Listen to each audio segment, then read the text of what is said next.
공동체라는 단어 많이 사용을 합니다. 공동체 무슨 뜻일까요? 우리는 흔하게 쓰는 말이지만 가끔은 그 의미를 사실은 제대로 모르고 쓸 때가 많이 있지 않나 싶습니다. 흔히들 어떠한 모임을 이야기할 때, 모여있는 그 일단의 무리들을 이야기할 때 공동체라는 단어를 주로 사용을 합니다. 영 틀린 말은 아닙니다. 하지만 이제 사실 공동체라는 단어의 그 원래 의미를 담뿍 담아낸 설명은 아닐지 모르겠습니다. 공동체, 영어로는 커뮤니티라는 단어를 사용을 하죠. 의뢰의 영어 단어들이 그렇듯이 이것도 라틴어에서 그 의미가 왔는데요. 커뮤니타스라는 단어에서 이 커뮤니티라는 단어가 왔습니다. 함께 혹은 모두 서로라는 의미를 갖고 있는 라틴어 컴과 그리고 섬기다 혹은 선물이라는 의미를 갖고 있는 무니타스라는 단어가 합쳐진 단어가 바로 커뮤니타스라는 단어입니다. 그러니까 커뮤니티, 우리가 사용하고 있는 영어, 공동체라는 영어의 커뮤니티라는 단어의 원래 의미는 서로를 섬기는 것, 서로에게 선물을 나눠주는 것, 주고받는 것, 그리고 함께하는 것, 그것이 바로 공동체라는 원래 의미라는 이야기입니다. 즉 제대로 된 공동체라는 것은 그 공동체가 하나라는 사실을 인지하고 있고 그 안에서 서로가 함께 나누고 주고받고 하는 일들이 일어나는 것이 공동체라는 이야기이죠. 저는 이 공동체라는 단어의 원래 의미, 방금 말씀드린 것처럼 함께, 서로, 같이, 서로 주고받는다라는 이 의미를 100% 살려낼 수 있다고 한다면은, 이 단어와 1대1로 이제 치환이 가능한 단어라고 한다면은 저는 세상에 교회라는 단어 말고는 없다고 생각을 합니다. 아니, 확신합니다. 교회만이 온전한 공동체로서의 그 의미를 살려낼 수 있고 교회만이 공동체의 그 의미 그대로 세상 가운데 구현해낼 수 있는 모임이지 않을까 생각합니다. 오직 예수 그리스도의 피로 세운 이 교회만이 그것을 가능하게 하죠. 그리고 그 사랑을 경험하고 그리고 살고 있는 교회만이 그것들을 세상에 드러낼 수밖에 없게 만들어줍니다. 오늘 우리가 살펴볼 말씀은 공동체를 공동체답게 만들었던 어떤 한 남자의 기도 전문입니다. 이 남자의 기도를 무시할 수 없는 것은 이 남자의 기도로 그가 속해 있던 공동체 내에서 엄청난 회복이 일어났습니다. 오늘 우리 교회가 그리고 우리 모든 성도들이 배워야 할 것, 우리의 가슴에 담아둬야 될 기도가 바로 이 기도가 아닐까 싶습니다. 오늘 우리가 읽은 말씀은 이제 너무나 잘 알고 있는 학사 에스라가 했던 기도입니다. 에스라가 어쩌다가 이런 기도를 하게 되었을까요? 혹시 그 연유를 알고 계십니까? 에스라의 기도를 이해하려면은 이스라엘의 심판부터 우리가 한번 이야기를 해봐야 될 것 같습니다. 이스라엘은 하나님 앞에 심히 범죄한 나라였습니다. 그들은 하나님의 백성이다, 하나님의 선민이다라는 이야기를 많이 하지만 사실 우리가 성경 곳곳에 살펴보기만 한다면은 이스라엘이 얼마나 하나님의 마음을 아프게 했던 나라인지 우리는 쉽게 찾을 수가 있을 것 같습니다. 하나님께서는 그들을 포기하지 않으시고 그 많은 선지자들을 보내시면서 그들에게 회개를 촉구했지만 하나님의 백성이라는 이스라엘은 요지부동이었습니다. 그들은 전혀 회개하지 않았고 그들은 그들의 죄에서 전혀 뉘우치지 않았습니다. 그들은 계속해서 우상을 섬겼고 그들은 계속해서 하나님을 기만하던 자들이었습니다. 이것이 우리가 알고 있는 하나님의 선민, 하나님의 백성, 이스라엘의 민낯입니다. 그런 이스라엘을 하나님께서는 아주 강력하게 심판을 하셨습니다. 그래서 바벨론이라는 나라를 들으셔서 이스라엘을 멸망시키셨습니다. 주전 586년에 바벨론의 왕 느부갓네살에 의해서 이스라엘이라는 나라는 이제 역사에서 영영 사라지게 됩니다. 그리고 많은 이스라엘 백성들은 이제 바벨론으로 포로로 잡혀가게 되죠. 이때 잡혀간 사람들 중에 우리가 잘 알고 있는 성경의 인물들이 몇 명 있습니다. 바로 다니엘과 세 친구들이 바로 그런 사람들입니다. 그런데 성경 곳곳에 드러나고 있는 것처럼 밝히고 있는 것처럼 하나님의 은혜가 참으로 신비롭습니다. 그렇게 강대국이었던 바벨론이라는 나라도 이제는 신흥 강대국이었던 바사, 페르시아라는 나라에 의해서 멸망당하고 하나님께서는 이제 바사의 왕이었던 그 고레스를 통해서 정말 생각할 수도 없었던, 기대할 수도 없었던 그런 방법으로 이스라엘 백성들을 이제 귀환하는 일들을 하나님께서 이루십니다. 그래서 포로로 잡힌 이스라엘 백성들에게 이스라엘로 돌아가라는 그 칙령을 이방 나라의 왕이었던 고레스를 통해서 하나님께서는 이스라엘 백성들에게 그 기쁨을 맛보게 하십니다. 그래서 총 3차에 걸쳐서 이스라엘 백성들은 이제 이스라엘로 이제 귀환을 하게 되죠. 오늘 본문에 나오는 에스라는 이 3차에 걸친 이제 귀환 중에서 2차와 3차 때 주도했던 인물입니다. 에스라서는 이러한 상황들을 기록하면서 이스라엘이 어떻게 회복의 자리로 나아갔는지, 그들 안에서 무슨 일이 일어나는지를 이제 기록하고 있는 책입니다. 사실은 에스라서와 느헤미야서가 같이 한 쌍의 책이었다고 얘기를 하죠. 그래서 에스라서와 느헤미야서를 보면은 그들이 그 당시에 어떻게 살았었는지, 그들이 어떻게 귀환했고, 어떻게 그들의 그 황무지 같았던 그 예루살렘에서 그 이스라엘 백성들을 어떻게 일으켜 세웠는지에 대한 내용들이 많이 담겨져 있습니다. 에스라는 바사 왕의 명령, 이방 나라 왕의 명령으로 자신의 고향인 예루살렘으로 돌아와서 하나님의 말씀인 율법을 가르치고 하나님의 말씀인 율법을 전하라는 그 명령을 받게 됩니다. 한번 상상해 보십시오. 에스라가 어떤 심정이었을까요? 자신의 부모 혹은 조부모의 고향이었던 그곳입니다. 예전에는 하나님을 예배하던 곳이었고 섬겼던 그곳입니다. 자신의 민족의 얼과 그리고 정체성이 고스란히 녹아있는 그 땅입니다. 그 땅에 다시 한번 방문해서 다시 한번 하나님이 허락하신 그 예배를 세워간다라는 것이, 그리고 그 공동체를 세워갈 것을 하나님께서 허락하셨다는 것이 에스라에게는 어떤 마음으로 다가왔겠습니까? 아마 모르긴 몰라도 그는 어마어마한 기대감을 가지고 또한 자긍심을 가지고 자부심을 가지고 아마 그 땅을 방문했을 것입니다. 왜냐하면 이스라엘 백성들의 정체성 그 자체였던 솔로몬 성전이 무너지고 난 뒤에, 그리고 에스라보다 이미 80년 정도 전에 스룹바벨이라는 사람을 통해서 하나님께서는 그 땅에 성전을 새로 완성하게끔 하셨기 때문에 그렇습니다. 이제 에스라가 할 일은 거의 없습니다. 그 땅에는 이미 성전도 세워졌고, 그가 기대하는 바는 그의 동포들, 그의 가족들, 그의 고향에 있는 모든 사람들이 그 성전 앞에 모여서 예배드리는 것, 그것을 눈으로 목도하고 그 앞에서 바사 왕이긴 하지만, 이방 나라의 왕이긴 하지만 그의 명령을 따라서 하나님의 율법을 온전히 선포하고 가르치면 되는 것이었습니다. 하나님의 말씀인 율법의 선포와 예배를 통해서 그는 이제 그의 공동체 이스라엘을 온전히 회복시키면 되는 일이었습니다. 그런데 막상 도착하고 나니까 그것은 그가 기대했던 모습이 전혀 아니었었습니다. 그래서 오늘 말씀 1절 2절에는 에스라가 그 봤던 모습이 어땠는지를 이렇게 설명을 하고 있습니다. 우리 오늘 말씀 1절과 2절 말씀을 한번 보도록 하겠습니다. 오늘 말씀 1절 2절입니다. 같이 보겠습니다. 시작.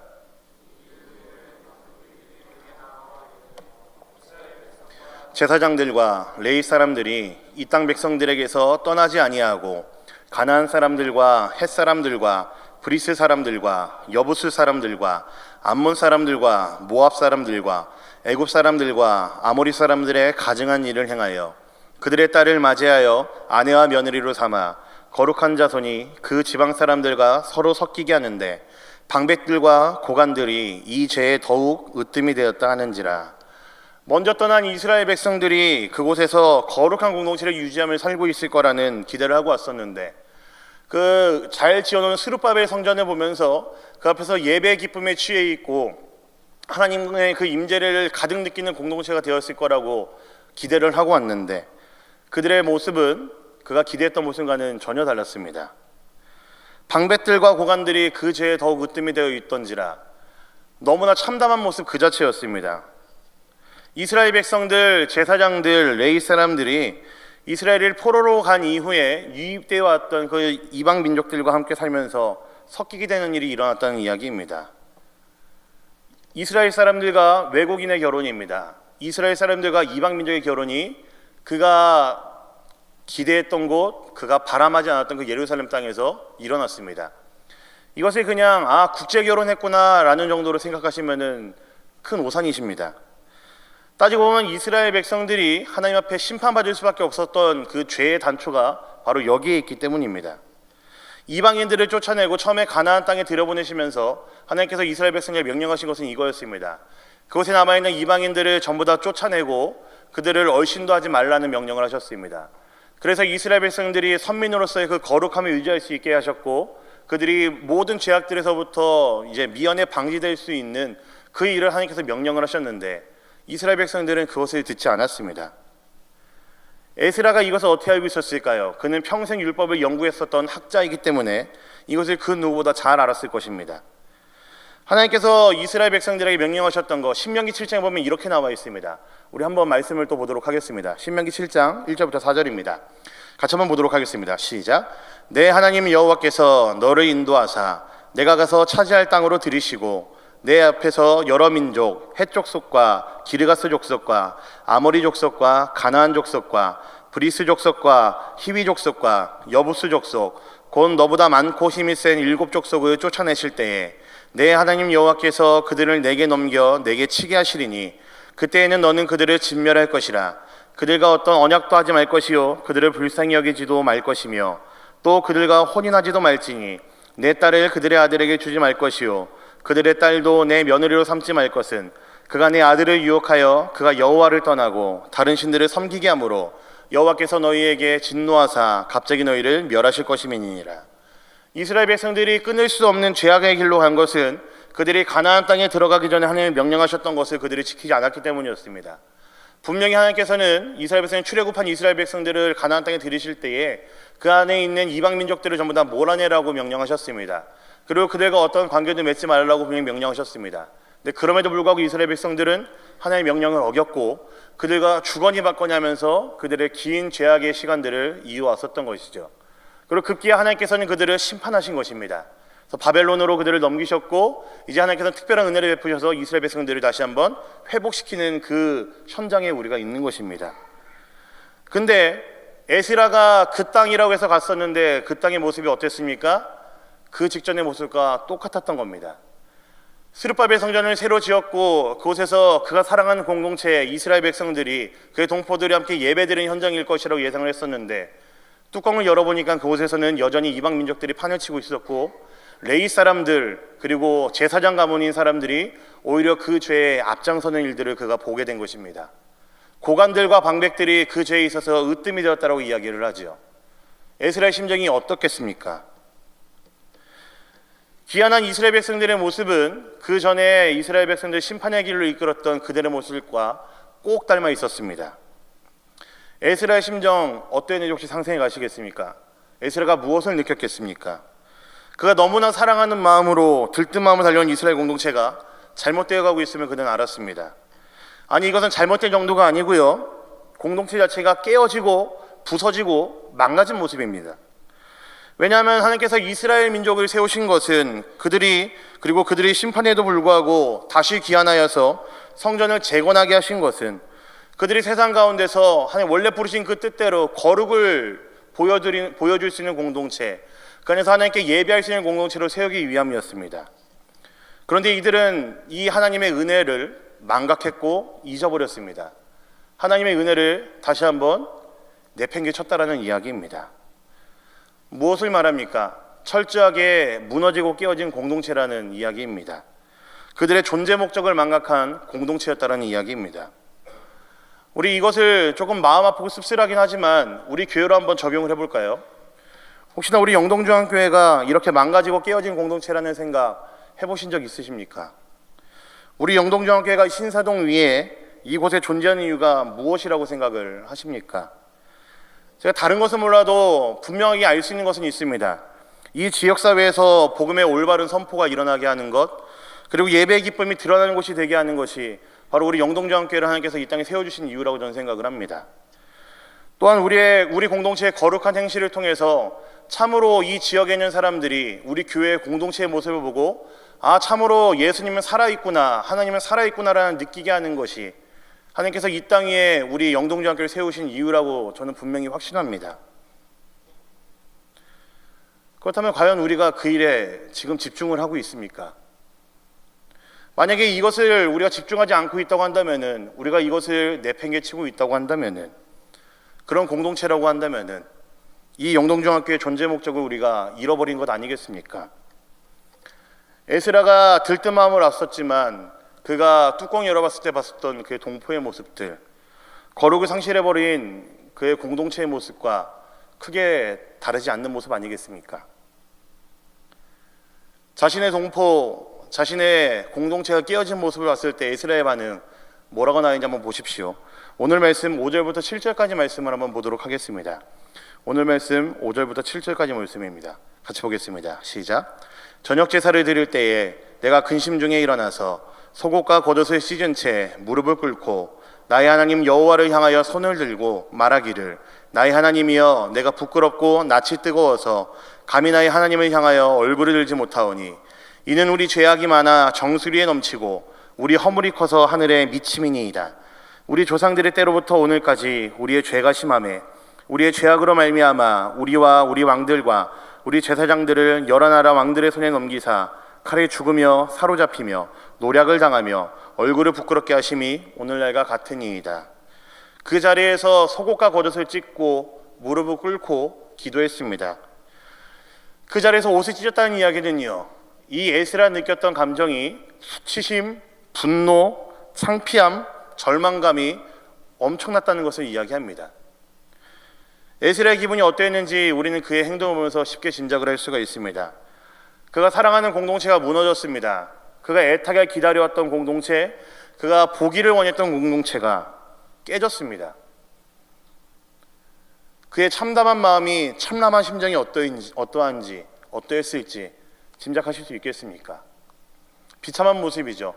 자신의 공동체의 모습을 보자마자, 그 깨어짐을 목도하자마자 그는 자신의 옷을 다 찢어버리고 1절과 2절에서 보시면은 수염을 다 뜯어버리고 그렇게 그는 울면서 하나님 앞에 엎드렸습니다.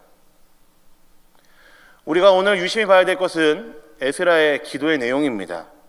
에스라의 기도의 내용 한번 보시면은 이스라엘 죄악들을 고발하면서 철저하게 자신이 회개하고 있는 모습을 우리는 볼 수가 있습니다. 이상하지 않습니까? 에스라는 이제 막 도착한 사람입니다. 그 들뜬 마음을 가지고 이제 막 도착해서 자신의 공동체를 보기 위해 달려온 사람입니다. 그 일들의 주체자가 아니고요, 그 일들을 행했던 사람이 아니고 그저 보고받았던 사람이고 목격한 사람입니다. 그런데 그의 기도의 내용들, 오늘 본문들을 살펴보면은 이스라엘의 죄를, 이스라엘 죄악된 모습들을 마치 자신이 지은 죄인 것처럼 그는 하나님 앞에 기도하고 있는 것을 우리는 볼 수가 있습니다. 나의 공동체의 죄악이 나와 상관없는 일이 아니라 마치 나의 죄인 것처럼 그는 고백을 합니다. 나는 그 일에 동참하진 않았지만 나의 공동체가 범죄였던 일이기 때문에 나 역시도 한마음으로 회개하는 것을 우리가 살펴볼 수가 있습니다. 공동체와 나를 동일시하는 것입니다. 나는 관련 없지만 마치 내가 한 것처럼, 내가 거기에 가담한 것처럼 나의 옷을 찢으면서 회개하기 시작한 것이죠. 다니엘서 9장을 보면은 다니엘이 그의 동포들을 위해 기도하는 모습이 나옵니다. 그때 다니엘의 기도를 쭉 살펴보면은 오늘 우리가 읽은 이 에스라서 9장에 있는 말씀과 크게 다르지가 않습니다. 하나님께 심판받게 된 이스라엘, 그래서 멸망하고 이제 바벨론을 끌려온 그 이스라엘 백성들을 위해서 기도할 때 자신들의 동포들의 죄악을 마치 자신이 죄를 저지른 것처럼 다니엘은 그렇게 기도를 합니다. 동포들의 죄악, 자신과는 상관없는 그런 죄지만 그들이 심판받는 것, 그들이 하나님 앞에 멸망받은 것이 마치 자신 역시도 같이 죄를 지은 것처럼 다니엘은 그렇게 기도를 합니다. 지금 이곳에 모인 우리 모든 성도님들에게, 그리고 저에게 필요한 마음 아니겠습니까? 우리 교회를 위해 우리가 함께 기도한다고 했을 때에, 새벽마다 예배 때마다 우리가 기도한다고 했을 때에 지금 우리에게 필요한 마음이 바로 이런 마음 아니겠습니까? 혹시나 나는 그 일과는 직접적인 관련이 없는데, 나랑은 상관이 없는데 라는 생각으로, 좀 웃긴 표현이긴 하지만 그저 고상하게 예배만 드리기 위해 나오신 분들 혹시 이 안에 있으십니까? 그게 아니라는 이야기입니다. 적어도 내가 교회에 속한 자라고 한다면은 공동체의 아픔은 나의 아픔이 되어야 된다는 이야기이죠. 공동체의 죄악은 나의 죄악이라는 이야기입니다. 내가 같이 회개해야 되는 문제이고, 내가 같이 엎드려야 되는 문제이고, 내가 그 앞에 하나님의 도우심을 간절히 사모해야 되는 문제라는 이야기입니다. 그래서 에베소서 4장 3절에서는요, 사도 바울은 교회를 이렇게 이야기를 합니다. 우리 에베소서 4장 3절 말씀 한번 보도록 하겠습니다. 함께 보겠습니다. 시작. 평안에 매는 줄로 성령이 하나 되게 하신 것을 힘써 지키라. 교회는, 그리고 공동체는 하나로 만들어가는 것이 아니고 뭐라고 얘기하고 있습니까? 이미 하나 되게 하신 것이라고 이야기를 합니다. 하나님께서 나를 교회 구성원으로 부르셨다라는 이야기는 나와 교회는 하나라는 이야기입니다. 나와 교회 공동체를 동일시해도 전혀 이상하지 않다라는 이야기입니다. 오히려 그렇게 하는 것이 더 옳다라는 이야기입니다. 교회의 죄악 앞에서 나의 죄를 발견하고 똑같이 엎드리는 것, 이것이 오히려 더 옳다라는 이야기입니다. 처음에 살펴본 라틴어 커뮤니티의 라틴어 커뮤니타스, 단어의 컴은 함께, 서로, 같이, 이 의미에 집중되어 있다고 말씀드렸습니다. 이미 공동체라는 단어 안에 우리가 한 몸이고 우리가 하나라는 의미가 담겨 있습니다. 동일시에도 전혀 틀리지가 않습니다. 절대 틀리지가 않습니다. 오히려 교회 공동체와 나를, 그리고 나와 교회 공동체를 동일시한다는 것은 오히려 하나님께서 주시는 마음입니다. 우리 교회에서는 우리 주님께서 제정해 주신 성례를 진행을 하죠. 우리 교회 같은 경우는 1년에 2번 정도 진행을 하는 것으로 알고 있습니다. 보통 성찬과 세례를 이야기할 때에 우리 신앙의 선배들은 이렇게 단어를 만들어냈었습니다. 눈에 보이는 은혜다라는 단어를 만들어냈습니다. 성찬과 세례를 통해서 하나님의 은혜가 어떻게 우리 공동체 안에 들어오는지, 우리가 그 공동체 그 은혜를 어떻게 누리는지를 직접 눈으로 볼 수 있다는 이야기입니다. 또한 그 중에서 특별히 성찬은 빵과 포도주를 통해서 우리가 그리스도와 온전한 연합을 이루었음을 보여줍니다. 그래서 성찬이라는 단어 자체에 우리가 지금 계속해서 이야기하고 있는 그 단어가 똑같이 등장을 합니다. 성찬은 라틴어로 커뮤니온입니다. 함께라는 단어입니다. 내가 그리스도와 함께 되었다는 이야기고, 그리스도와 연합을 이루었다는 것이 이제 나와 공동체 안에, 나와 교회 안에 이루어졌다는 이야기입니다. 교회가 그리스도와 하나가 되었고, 그리고 내가 그리스도와 하나가 되었다라는 그 단어 자체를 담아내고 있는 것이 성찬, 커뮤니언이라는 단어입니다. 함께, 얼마나 중요한 단어입니까? 에스라는 공동체의 깨어짐 앞에서 그는 함께 기도했습니다. 자신 스스로를 그의 공동체와 동일시하면서 기도를 했습니다. 견딜 수 없었기 때문에 하나님이 주시는 그 마음으로 그는 스스로의 옷을 찢어가면서 그렇게 기도를 했습니다. 우리 모두의 기도가 에스라의 기도가 되어야 되지 않겠습니까? 교회의 어려움 앞에 우리가 손 놓고 있는 것이 아니고 수수방관하는 것이 아니라, 교회의 어려움이 나의 죄악 때문임을 고백하며 교회 안에 드러나고 있는 여러 가지 어려운 문제들이 나 때문임을 고백하면서 우리가 함께 그렇게 기도해야 되는 거 아니겠습니까? 이 교회 공동체의 어려움이, 깨어짐이 우리 스스로의 잘못인 줄을 알고 회개할 때에 우리에게 소망이 있을 줄 압니다. 공동체는 그래서 그 무엇보다도, 교회 공동체는 함께, 같이, 서로, 이 단어가 너무나 잘 어울리는 단어입니다.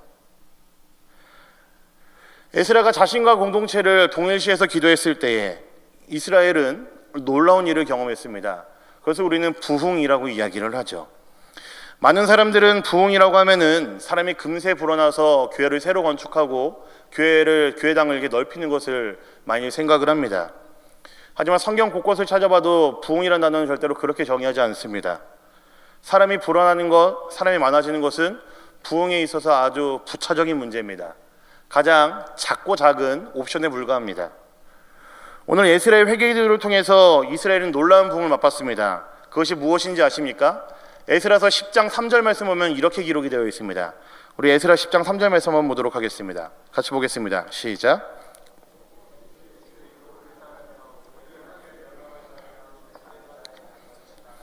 이 모든 아내와 그들의 소생을 다 내보내기로 우리 하나님과 언약을 세우고 율법대로 행할 것이라. 무슨 일이 일어났습니까? 부흥이 일어났습니다. 이스라엘이 그토록 끊을 수 없었던 그 죄를 이들이 끊기로 결심을 했습니다. 그들 안에서 다시 한번 거룩을 회복하고 찾기로 결심을 합니다. 그들 공동체를 깨트렸던, 망가뜨렸던, 병들게 했던 그 죄악들을 끊어버리기로 그들은 작정을 합니다. 이것이 부흥입니다. 사람 수 늘어나는 것이 아니라 공동체가 공동체다워지는 것, 그 사명과 목적을 회복하는 것, 그 안에서 죄의 끊어짐을 경험하는 것, 그런 마음들이 모이고 모여서 공동체 자체가 거룩해지는 것, 이것이 부흥입니다. 우리 영동중앙교회 공동체가 꿈꿔야 되는 부흥이 바로 이런 부흥입니다. 말씀을 정리하겠습니다. 에스라가 그의 공동체의 깨어짐 앞에서 무릎을 꿇고 옷을 찢으면서 자신을 동일시하면서 회개했습니다.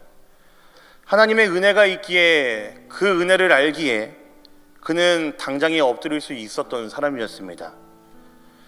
사랑하는 우리 성도님들, 우리 교회 공동체가 어딘가 병들어 있다면은 우리가 한번 잘 생각해 봐야 됩니다. 우리가 병들어 있는 겁니다. 우리가 너나 할 것 없이, 남녀노소 구별할 것 없이, 직분자들 구별할 것 없이 우리 모두가 다 하나님 앞에 엎드려야 될 문제입니다. 교회 안에 어려움이 있죠. 교회 안에 아픔이 보이시죠. 우리 공동체를 봤을 때에 참 해결되지 않는 그 일들을 보면서 답답함도 많이 느끼시죠.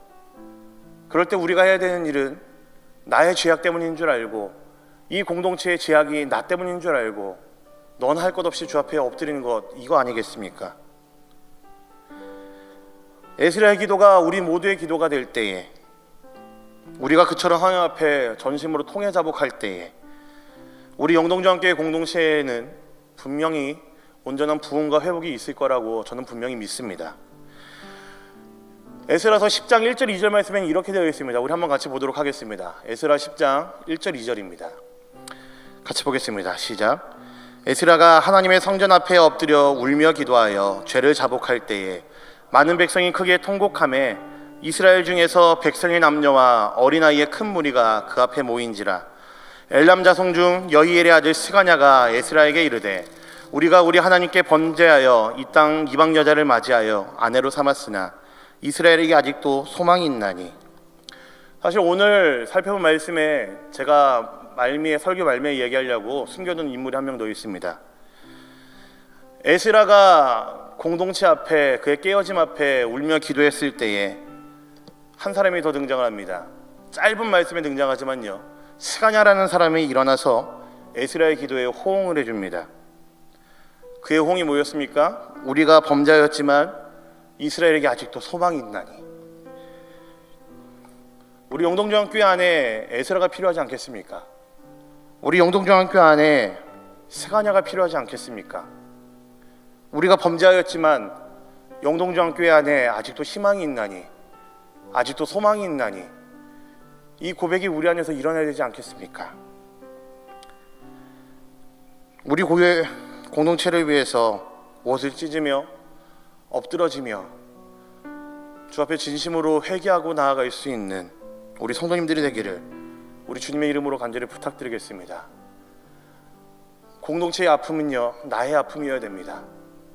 나 곧 내가 이 교회 공동체입니다. 그리고 교회 공동체가 바로 나입니다.